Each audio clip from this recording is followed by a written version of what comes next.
Hello guys, in this video I'm going to show you how to redeem a gift card in the Zalando app. But before that, don't forget to subscribe and leave a comment down below because at 10,000 subscribers I'm going to show you my whole YouTube revenue statistics and growth strategy. So without further ado, let's just jump right into it. First we have to open up the Zalando app.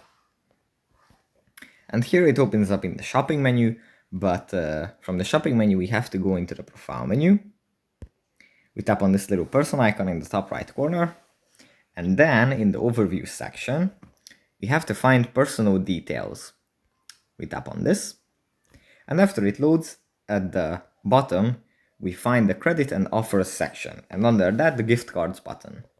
If we tap on this button, then we can check our Zalando credit and redeem a gift card by typing here the code of the gift card. And then we can add credits to our account by redeeming this gift card. So that's pretty much it for this video. Hope it was helpful, guys, and I'll see you in the next one.